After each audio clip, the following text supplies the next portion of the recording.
998, 999,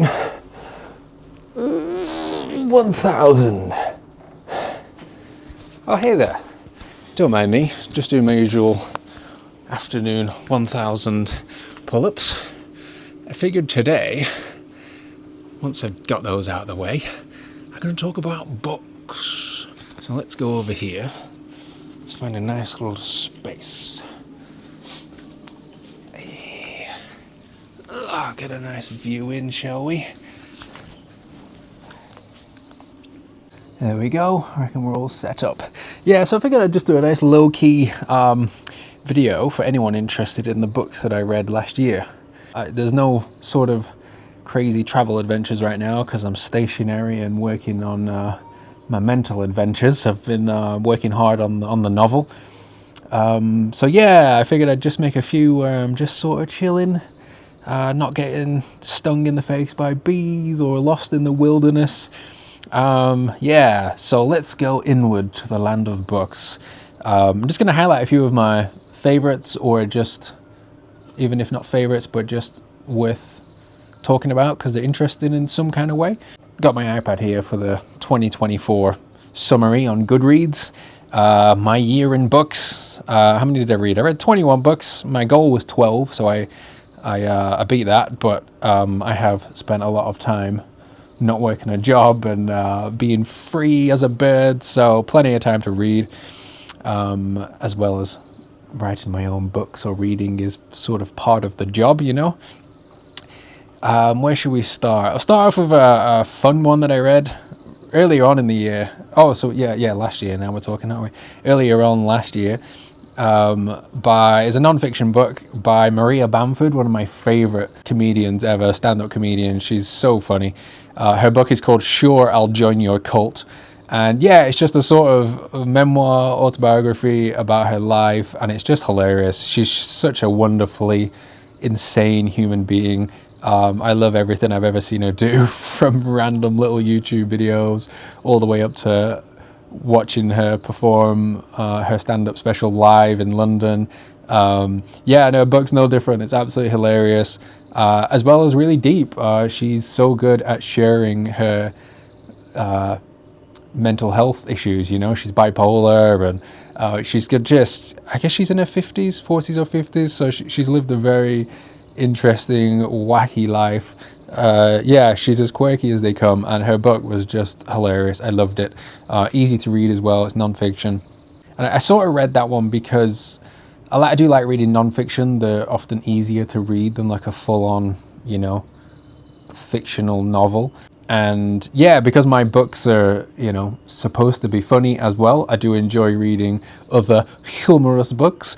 And yeah, hers was just great, just absorbing her funny ways. What's another one? Another one that I read recently out here, another non-fiction book by another lady. This is called The Waiting Land, and it's by an Irish lady called Dervla Murphy. And she wrote this back in the 60s or 70s. And this lady is an absolute legend. So she's passed away just a couple of years ago. But she, way back in the 50s, she traveled solo on a bicycle from Ireland all the way to India. Like, how mad is that? To do that all the way back then. Nepal, where I am now, wasn't even open to foreigners when she came out to India, and then she came to Nepal as soon as it was open. But yeah, just what balls, what ovaries this lady had. She got on a bicycle. She had one little bag with her that barely had anything in it. I think she had one change of clothes, a bunch of pens to write with, and a handgun for protection. But that's all covered in another book that I'm yet to read. I read this one because it's set here in Nepal, so it's appropriate for me. But that other one's called, I think it's Full Tilt or something along those lines. You can look it up. But yeah, I came across this one, The Waiting Land. And yeah, it was just about her time coming out here, living out here. She was doing a lot of good out here, trying to help like Tibetan refugees and all that kind of thing. Much better person than I am. I've not been doing any of that. But yeah, and it was just incredible to read what this place was. You know, she's describing this very city It was not a city then, obviously, but describing areas where I can go to now. So it was just very cool. It put me in an interesting mind space of being in two times at once. It was like time traveling. Yeah, it was a brilliant book. She's funny, and it's just some great descriptions. She gets up to some adventures. She'd just be, it was kind of mind blowing what the world was like then, what this place was like then, how primitive it was. It made me both sort of envious to be back in that time on some levels, like to be away from just modern distractions, something I struggle with to write. She had none of that, but at the same time, and also, just none of the other modern things that aren't too great, modern sort of apartment buildings and all these other things that, and, maybe lots of tourists in certain parts, which obviously I am one of, but then the other side of it, just some of the descriptions of her living conditions, I was not at all envious for that, just horrendous conditions, just her room flooding, filled with rats, just no modern conveniences whatsoever. So it was a double-edged sword for sure, but it made me want to travel even more remotely, to be honest, just to go to these really, really far-flung places. And I've been to some small villages, but it just made me want to do even more of that. So that was The Waiting Land by Dervla Murphy. What's another one? Shall we go with a fiction? I read another one called Roadside Picnic, which was written by a couple of Russian guys back in the 70s. That, if you're familiar with video games, that became the influence for the Stalker video games, which are set in like sort of post-apocalyptic Ukraine, I think, like after Chernobyl and all the radiation that happened there. But that was inspired by this book, and it became a movie as well, called... No, I'm going to forget it may even be the same. I don't know. Anyway, but yeah, it's about this place that gets that has like some kind of alien landing, and it just leaves this sort of radioactive material behind, and it's sort of like a wasteland, or similar to like what Chernobyl would be like now. Not much lives there. It's just abandoned. And this whole book is centered around the sort of mini society that is around it, the nearby small town, and the mini society and almost economy that comes from having this patch of land that is sort of abandoned. Like some people sneak in there and try and steal artifacts, like strange artifacts, because gravity's weird in there. And yeah, it's really interesting. It's an interesting sci-fi novel. It's not, there's not actual aliens, there's no, lightsabers, those space travelers. It's not that kind of sci-fi. It's just, it's based here, and it's sort of realistic.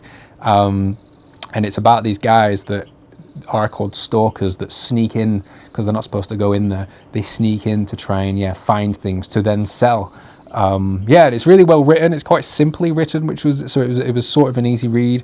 Not too long either. A couple hundred pages, I think. I really enjoyed it. Roadside Picnic by two guys with Russian names. So, you can just look it up, Roadside Picnic. A book called Bourne, not related to Jason Bourne.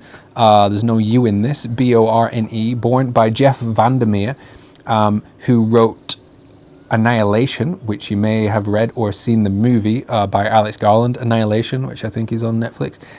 Great movie, great book, and this is another book of his, part of a series. Sort of like a post-apocalyptic world. This is like full-on novel, full-on fiction.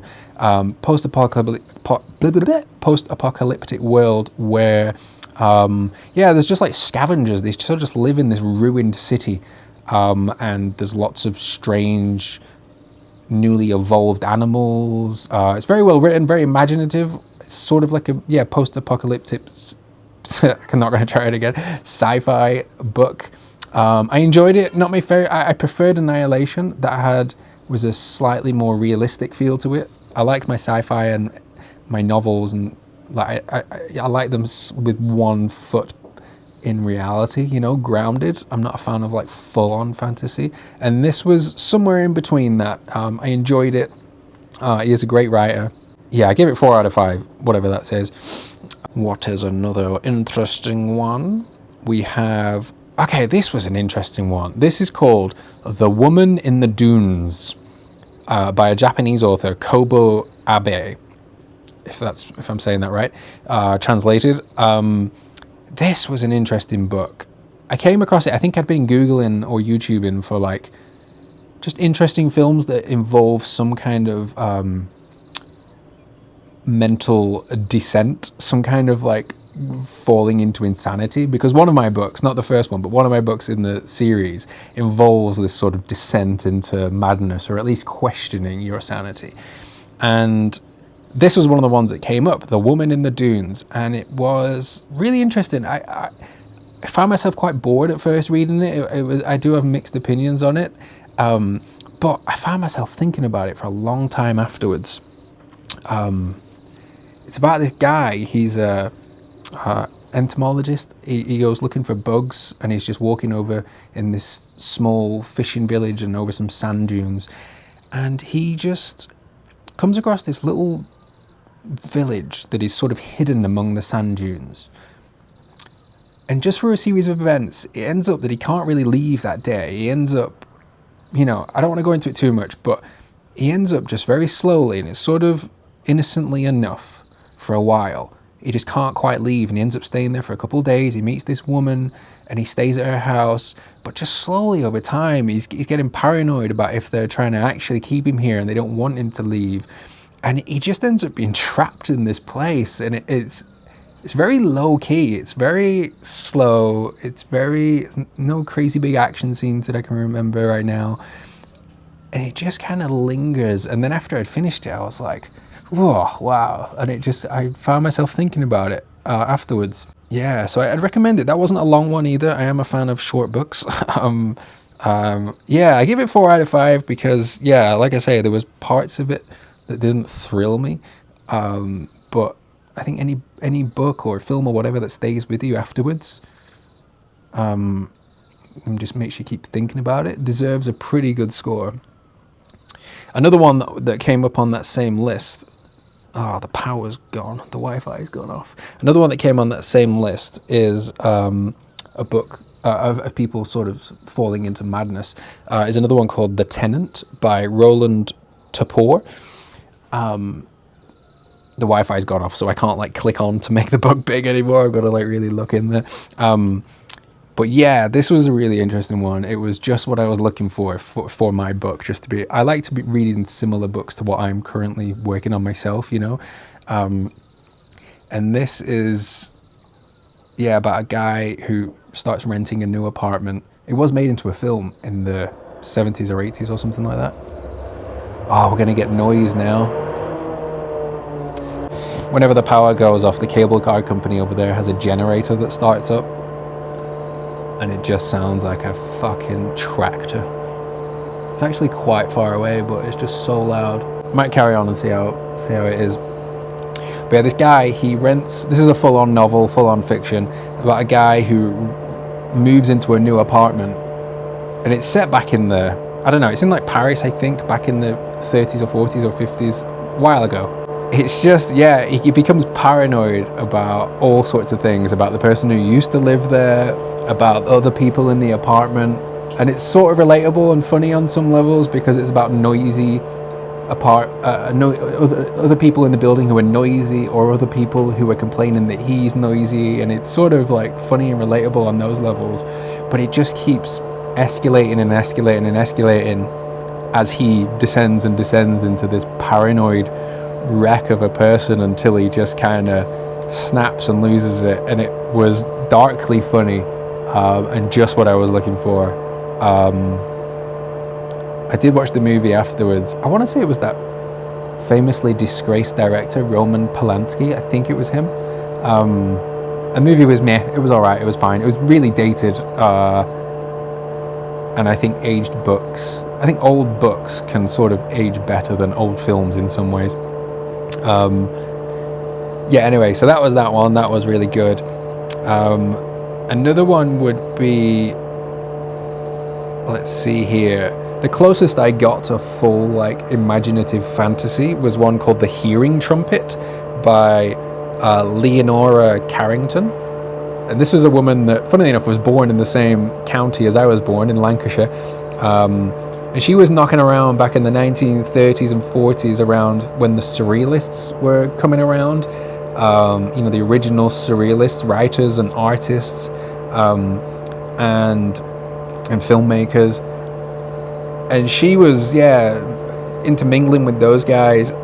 And she wrote a few books, and I've just read one of hers so far, and she had a lot of mental issues too. She was actually sectioned, put in a mental hospital for quite a while, and I did read another book of hers about her experiences in an insane hospital, whatever the PC term is, I'm forgetting. But a madhouse, a nutbag a nutbag house. So this is called The Hearing Trumpet, and it's kind of just a batshit story, just full on fantasy, almost like a fairy tale, which again I do struggle with sometimes if there's not one foot in reality. But it was good. I enjoyed it. It was fun to see a funny, imaginative person just sort of let loose.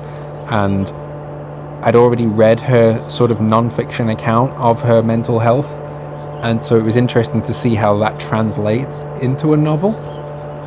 I read that a little while ago now, so I can't remember too much. I mean, it's just it's almost like a dream. There's so much that happens in it. It's actually hard to remember the details of the plot. It's just, loads of crazy shit happens. If you're interested, look it up. The Hearing Trumpet by Leonora Carrington. Another one, let's swing back to non-fiction. The Novel of the Future by Anaïs Nin. Anaïs Nin was also knocking around at a similar time as Leonora Carrington, way back in the 1930s, 40s, 50s. And she's written a bunch of novels, which I have not read, but I came across this book. It's a non-fiction book, and she was writing, as the title suggests, she was sort of thinking about what the novel of the future looks like.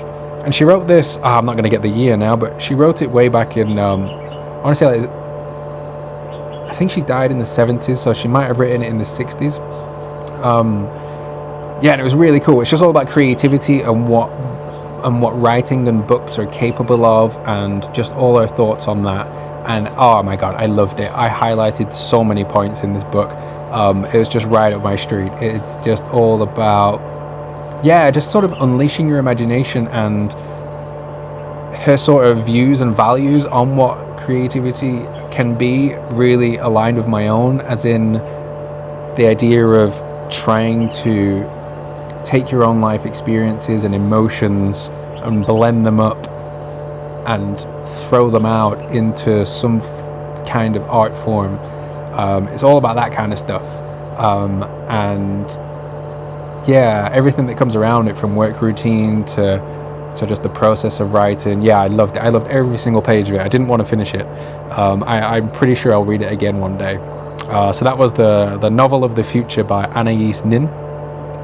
I did read another book that involves her just recently, towards the end of the year, but it was more of it was written by somebody else. It was a memoir written about Anaïs Nin at the end of her life, and it's called The Last Days of Anaïs Nin, or Anaïs Nin, The Last Days, and it's by a lady called Barbara Kraft. And that was super interesting. It was just because I was very interested in Anaïs Nin as a person. When I really like someone's books, I get, kind of low-key obsessed with them, and I'll just want to find as much about their own life and the mythology around their own life. I find that as fascinating as their actual works of art. And so I came across this book that was about the last few years of her life, and it was kind of heavy, to be honest. It was really cool for a while, because it was just about her life and hanging out with other artists way back in the day, and just her artist lifestyle. But then it gets, just as she gets cancer towards the end of her life, and a lot of the book is just this slow descent of a horribly painful, miserable way to go out. as this woman who was writing about her hung out with her almost every day, or at least every week, for the last couple of years of her life. It was just heavy, man. It was just, I normally don't consume that type of book or movie just because it's just hard going, you know, especially with books because they take hours to read. So I kind of wanted it to be over at the end, as did Anaïs Nin just wanted her life to be over with because it was just so painful. Yeah, anyway, let's move on from that. Another non-fiction one that is related to that, this ties in nicely, is a book by the author Henry Miller, who for a while hooked up with Anaïs Nin back in the 30s and 40s in Paris back in the day. I've been kind of, fascinated by that period of writing. It's when the Surrealists came around, and if you don't know much about Surrealist writing, it's just the blending of real and unreal, so you get the surreal. So it's this blending. My favorite movies are like that, you know, it's just blending imagination with reality, because I think that's the closest to our own human experience, you know, because we daydream, you know, we dream at night, we're often in our head making shit up whether we know it or not. And so yeah, films or books or whatever that kind of portray that are just super interesting to me, like psychologically. And yeah, anyway, so Henry Miller is a very famous writer, kind of controversial because he wrote a lot of like crude sexual books as well. They weren't just sexual, but he had a lot of sex mixed in with everything else he wrote. But this book is called The Wisdom of the Heart, and it's just a bunch of essays almost. Like, yeah, just every chapter is just a separate non-fiction essay about everything from art to writing to just anything else he wanted to write about, I guess. And it was great. He has some of the best writing I've ever read in my life. And the good thing about this is that none of it was about the sort of just crude sexual stuff which kind of are in his novels. This would be the kind of book that I would love to read an excerpt from. Maybe I'll do it afterwards or in another video or something, but some of his writing, I just stop and I'm like, what? Like, what? Sometimes it's just outlandish. Sometimes I can't even make sense of it because it's so just the word choices. But it routinely blows me away. And he's just a super interesting, wise person as well. He, some of his more famous books, like Tropic of Cancer, that was his first big one. He wrote that just to break onto the scene, essentially. And he opens the book by saying this isn't even a book. He's like spitting in the face of what books are. He's like, fuck all that, I'm just writing whatever I want. And then it's just 200 or 300 pages of this stream of conscious living in Paris, fucking people, eating good food, dreaming, just stream of conscious. And it's heavily fictionalized, but a lot of people kind of take it the wrong way, I think, and because he says cunt and there's some sort of, just very sexualized thing. Some people have taken it in a way like it wasn't written 100 years ago about a very sexualized society. Paris just filled with prostitutes and all the rest of it, sex workers, whatever they're called now. So anyway, this isn't that. This is I like most of his books, to be honest. Sometimes they're a real slog to get through because there's a lot of stuff that I don't find interesting. It's either really difficult or it's just filled, the sexualized stuff just is not interesting to me. It's like, all right, let's just get through this. Sometimes it's funny, but for the most part, it's not as shocking as it once was 100 years ago. It is still shocking. Like, I don't read any other books that are like that with like crazy sex scenes. But it's just not for me one way or another. It doesn't offend me, doesn't necessarily gross me out. I'm just like, let's get to the other stuff that I'm really interested in, which is how he talks about creativity.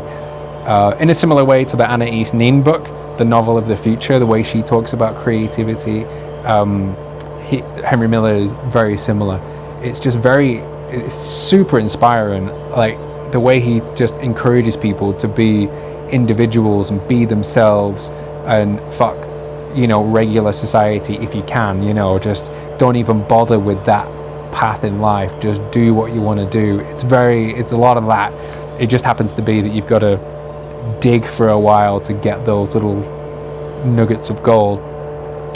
All right, there might not be too many more left now.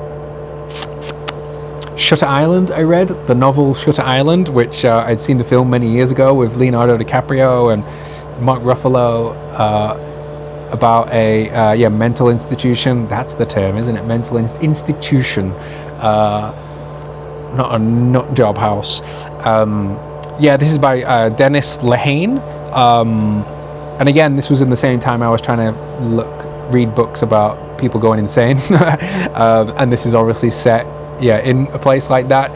And it was great. It was great. Better than the movie. I rewatched the movie after I read it, and I thought I loved that movie. When I watched it way back when it came out, I remember loving it, but I rewatched it and I actually maybe it was because I just read the book, but there was actually a bunch about the movie I didn't like at all. Like the way it was shot, the way it was edited, I was like, I don't think I was as well versed in movies way back when it came out, because there was multiple levels I didn't like the movie Shutter Island now. But the book was great. It was really well written, not really written in the style that I write, so it wasn't as sort of inspiring. I couldn't absorb as much as other books.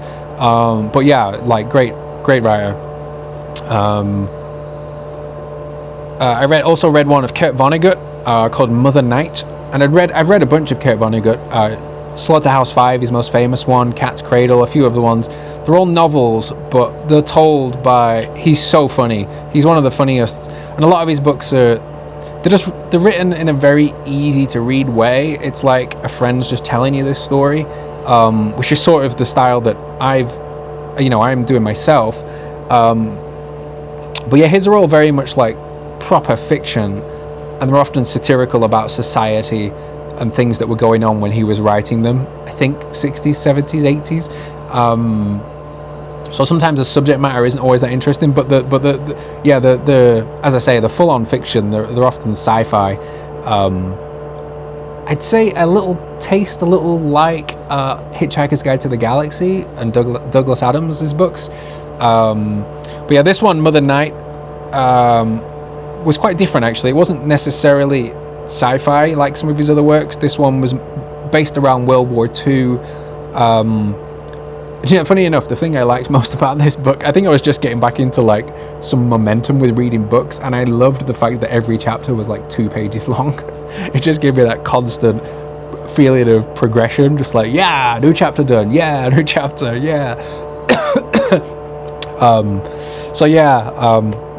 kind of getting tired now, and I don't know if any of this audio is going to be good with that sound, but just look it up. He's a really funny writer, even if he's dealing with serious subject matter. This one's called Mother Night. It's about, I can't even forget what it's about. It's after World War II, I think, and it's about a guy who... Oh, that's it. It's about a guy who was in World War II. He was like a radio guy, a radio DJ.